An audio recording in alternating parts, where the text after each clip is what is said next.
ونشهد أن لا إله إلا الله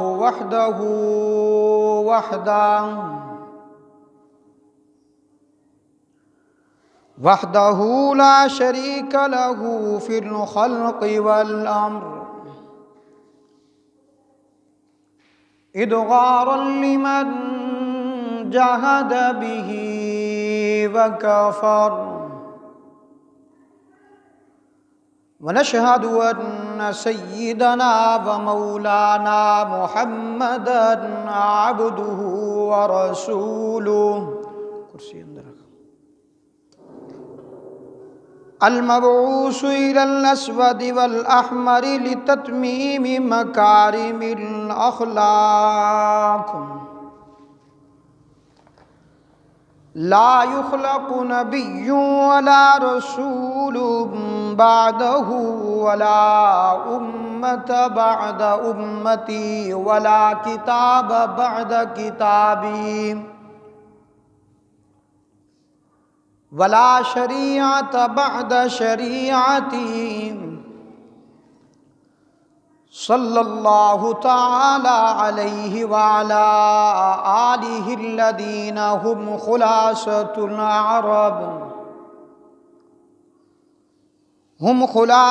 العرب الأرباء وخير الخلائق بعد الأنبياء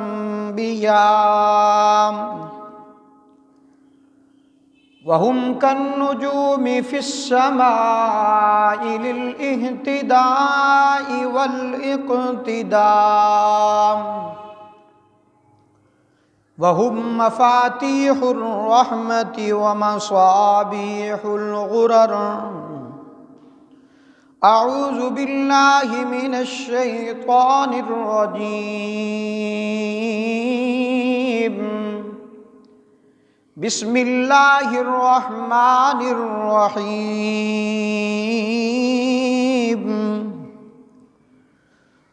والذي جاء بالصدق وصدق به أولئك هم المتقون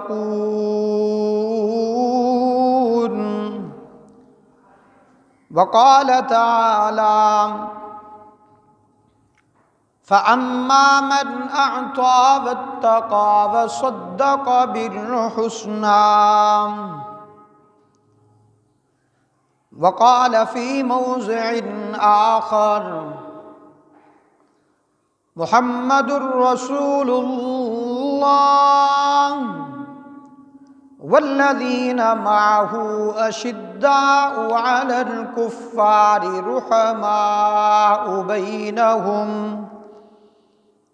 رحماء بينهم تراهم ركعا سجدا يبتغون فضلا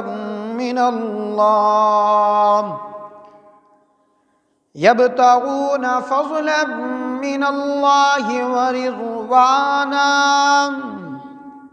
سيماهم في وجوههم من أثر السجود وقال في موضع آخر رضي الله عنهم ورضوا عنه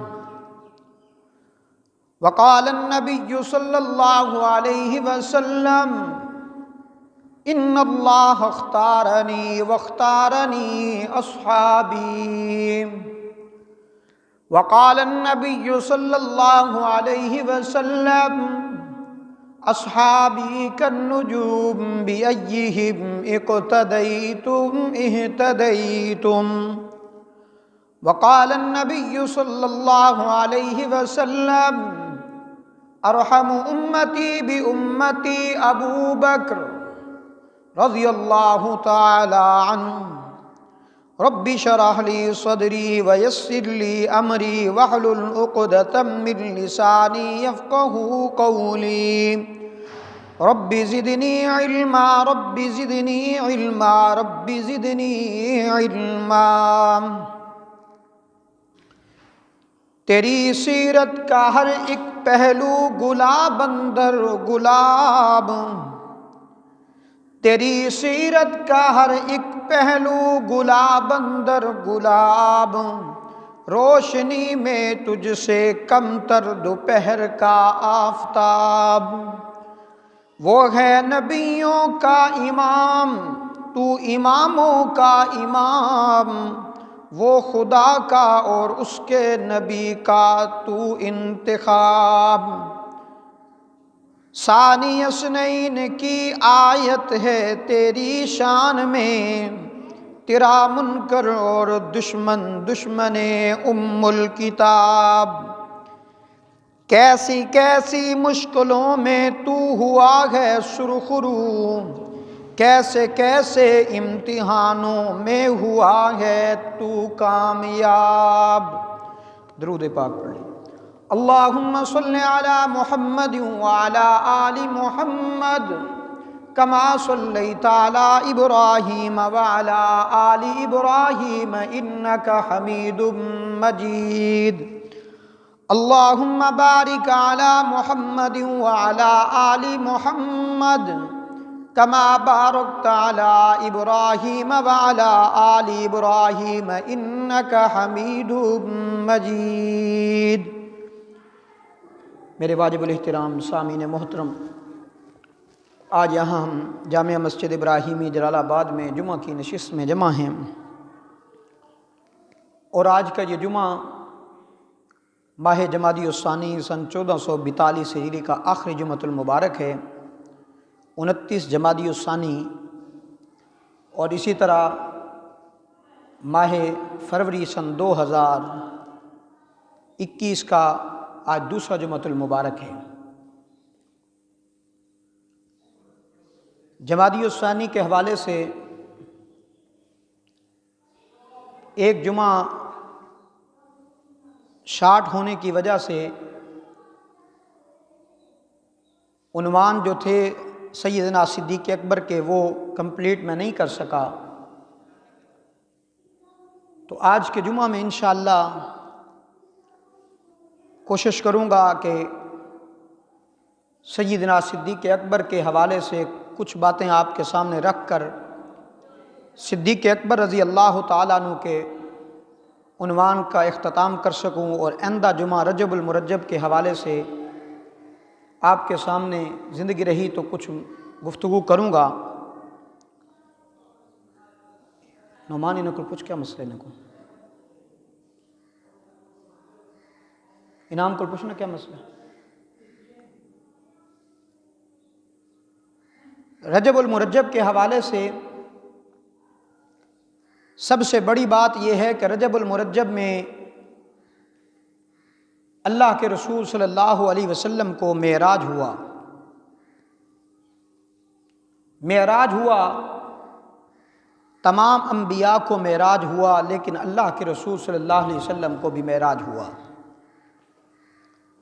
تمام انبیاء کا معراج جو تھا میرے دوستو، وہ سب کے سب معراج جن انبیاء کو ہوا ہے وہ بطور امتحان ہوا ہے، آزمائش ہوا ہے، لیکن جب میرے محبوب صلی اللہ علیہ وسلم کی باری آئی تو معراج ان کو جو ہوا وہ بطور امتحان نہیں تھا بلکہ انعام کے طور پر معراج پیش آیا۔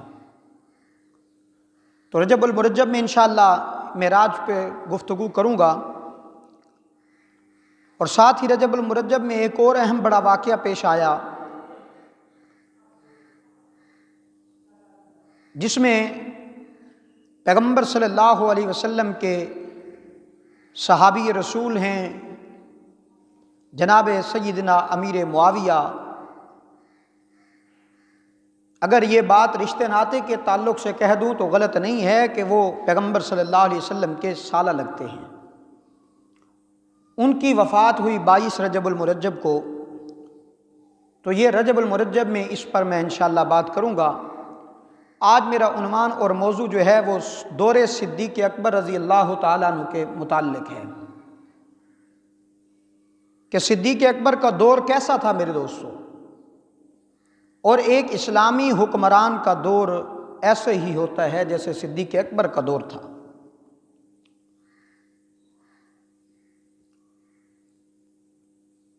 میرے محبوب صلی اللہ علیہ وسلم نے جب دنیا سے پردہ فرمایا تو سب سے بڑی بات جب پیش آئی اس وقت، وہ سب سے بڑی اہم بات یہ تھی کہ اللہ کے رسول کے بعد خلیفہ کون بنے گا، امیر کون بنے گا۔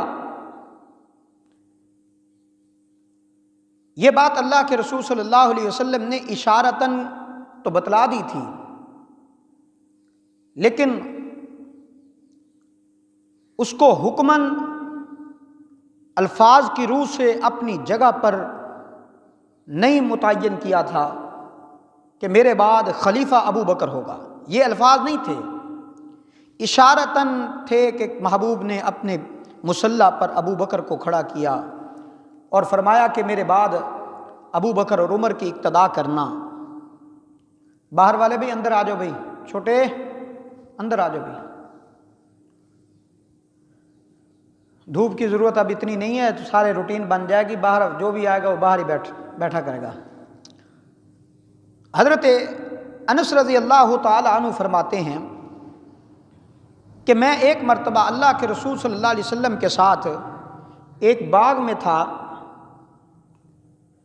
تو اتنے میں دروازہ بجا، میں دروازے پہ گیا، دستک ہوئی، پوچھا کون ہے دروازے پہ، منبل باب کون ہے دروازے پہ آنے والا، تو جواب آیا ابو بکر صدیق رضی اللہ تعالیٰ عنہ، میں ابو بکر ہوں۔ دروازہ کھولا گیا، ابو بکر اندر تشریف لائے، محبوب پہلے تشریف فرما تھے، حضرت انس اور ابو بکر آئے۔ میرے محبوب صلی اللہ علیہ وسلم نے ایک جملہ فرمایا انس تمہیں ایک جنتی دکھاؤں؟ حضرت انس رضی اللہ تعالیٰ نے عرض کیا اللہ کے رسول دکھائیے۔ میرے محبوب نے ابو بکر کی طرف اشارہ کر کے بتایا کہ یہ جنتی ہے، اور ساتھ ہی فرمایا انس میرے بعد جو خلیفہ آئے گا وہ یہی ہوگا۔ لیکن میرے دوستو متعین اس لیے نہیں کیا چونکہ پھر یہ ہر خلیفہ کے لیے بات لازم ہو جاتی کہ وہ اپنی زندگی میں اپنی جگہ پر خلیفہ متعین کر کے جاتا، جبکہ یہ بات مشکل تھی۔ خلیفہ اسی کو بنایا جاتا ہے جس کو عوام الناس چنے، قبول کرے۔ ایک آدمی کو عوام چاہتی نہیں ہے، اس کو بادشاہ بنانا، اس کو خلیفہ بنانا قطعاً یہ ٹھیک نہیں ہے۔ اسلامی شریعت میں، اسلام میں اس کی اجازت نہیں ہے کہ عوام آپ کو قبول ہی نہ کرے اور آپ مسلط ہو کر بیٹھ جائیں، ایسا نہیں ہے۔ یہی وجہ ہے کہ جب میرے محبوب دنیا پر سے پردہ فرما گئے تو سب سے پہلے جو مسئلہ پیش آیا میرے دوستو وہ یہی تھا۔ مہاجرین کہنے لگے کہ خلیفہ ہمارے اندر سے ہوگا، انصار کہنے لگے خلیفہ ہمارے اندر سے ہوگا، ہر ایک نے اپنی اپنی تجاویز پیش کی۔ انصار کہنے لگے دیکھو بھائی قربانی ہم نے سب سے زیادہ دی ہے، مہاجرین جب تم مکہ چھوڑ کے آئے تھے تمہیں ہم سینے سے لگانے والے ہم ہی تھے نا۔ اتنے میں ابو بکر صدیق آئے اور آ کر کے ابو بکر صدیق نے یہاں پر مہاجرین کے فضائل اور انصار کے فضائل بیان کیے، اور انصار سے کہا کہ انصار دیکھو تم نے بہت بڑی قربانی دی ہے۔ جب صحابہ مکہ چھوڑ کے آئے تھے تو تم نے ان کو اپنے گلے سے لگایا تھا، تم یہ نہیں دیکھتے کہ یہ مکہ والے جو آئے تھے اپنا گھر بار چھوڑ کے آئے تھے، تم تو اپنے گھروں میں بیٹھے تھے، مکہ والے اپنے بچوں کو چھوڑ کے آئے تھے، اپنی جائیدادیں چھوڑ کے آئے تھے، بیوی بچے ہر چیز چھوڑ کر کے آئے تھے اسی اسلام دین کے لیے۔ اور میں نے محبوب صلی اللہ علیہ وسلم سے بھی سنا تھا کہ اللہ کے رسول صلی اللہ علیہ وسلم نے مہاجرین کے بہت بڑے فضائل بیان کیے تھے۔ چنانچہ انصار اور مہاجرین کا اس بات پر اتفاق ہو گیا کہ اب مہاجرین میں سے ہی خلیفہ بنایا جائے۔ جب خلیفہ بننے کی بات آئی تو اس میں حضرت عمر فاروق، حضرت ابو بکر نے حضرت عمر کا نام تجویز کر دیا کہ عمر کو خلیفہ بنایا جائے گا۔ لیکن عمر فاروق نے کہا کہ ابو بکر میں ایک بات جانتا ہوں کہ خلیفہ اسی کو بننا چاہیے جو پیغمبر صلی اللہ علیہ وسلم کے ساتھ رہا ہے ہر وقت، جس نے پیغمبر کی ہر ادا کو اپنے اندر محفوظ کیا ہوا ہے۔ چنانچہ میں دیکھتا ہوں کہ مجھے تمام صحابہ میں ابو بکر تیرے سے بڑا کوئی نظر نہیں آتا، اس لیے ابو بکر ہم تجھے خلیفہ بنائیں گے۔ مختصر یہ کہ ابو بکر صدیق پر اتفاق ہو گیا۔ حضرت علی المرتضیٰ رضی اللہ تعالیٰ عنہ کے بارے میں آتا ہے، حضرت علی نے بھی اپنی رائے پیش کی۔ کچھ لوگوں نے حضرت علی کو بھی کہا کہ آپ ہمارے خلیفہ بنے، یہ زیادہ بہتر ہے، لیکن حضرت علی المرتضیٰ نے ایک جملہ کہا کہ مجھے محبوب صلی اللہ علیہ وسلم کا جملہ یاد ہے۔ میرے محبوب نے فرمایا کہ میرے بعد ابو بکر اور عمر کی اقتداء کو لازم پکڑنا۔ میں سمجھتا ہوں کہ محبوب کے بعد اگر کوئی مسلمانوں کا خلیفہ بننے کے اہل قابل ہے تو وہ ابو بکر کے علاوہ کوئی نہیں ہے، اس لیے میں بھی ابو بکر کو اپنا خلیفہ ماننے کے لیے تیار ہوں۔ اب ابو بکر صدیق رضی اللہ تعالیٰ عنہ میرے دوستو جب خلیفہ بنے، پہلے دن مسجد نبوی کے منبر پر آئے اور ایک بہت بڑا فصیح بلیغ خطبہ ارشاد فرمایا۔ اس میں چند باتیں یہ فرمایا لوگوں میں تمہاری طرح کا انسان ہوں، بشر ہوں، جیسے تم انسان ہو ویسے میں انسان ہوں۔ اگر تم نے مجھے امیر بنایا ہے تو میں بھی یہ بات آپ کو کھلے دل سے بتا دینا چاہتا ہوں کہ امیر کا مطلب خادم ہوا کرتا ہے، میں تمام انسانوں کا خادم ہوں۔ سیدنا ابو بکر صدیق رضی اللہ تعالی عنہ نے فرمایا، صحابہ کرام کو مخاطب کرتے ہوئے فرمایا کہ تم میں جو ادنا ہے وہ میرے لیے اعلیٰ ہے، اور جو اپنے آپ کو اعلیٰ سمجھے گا وہ میرے لیے بالکل صفا ہستی سے ختم ہوگا۔ اور فرمایا کہ میں غریبوں کا ہمنوا بنوں گا اور میں مظلوم کا غم گسار بنوں گا، ظالم کے سر کو بھی کروں گا۔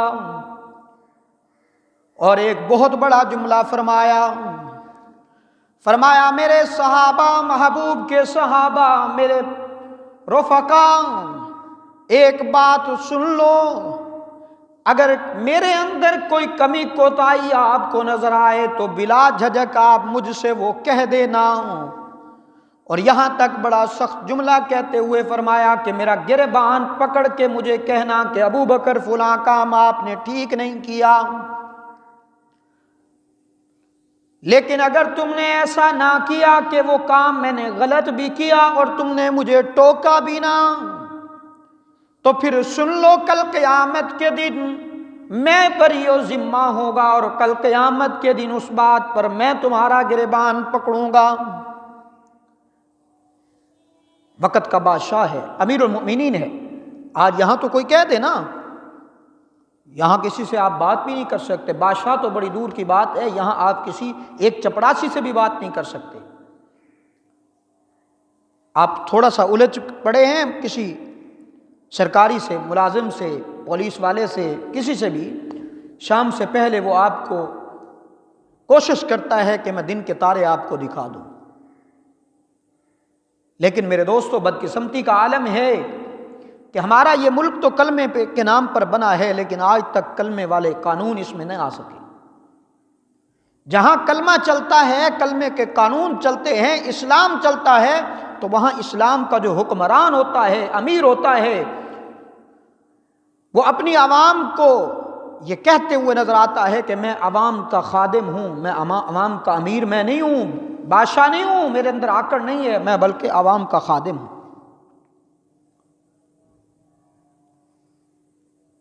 حضرت ابو بکر صدیق رضی اللہ تعالیٰ عنہ دوسرے دن خلیفہ بننے کے بعد جب دوسرا دن ہوا، صبح کا ٹائم ہے اور اپنا سامان کچھ باندھا ہوا ہے، چادریں باندھی ہوئی ہیں،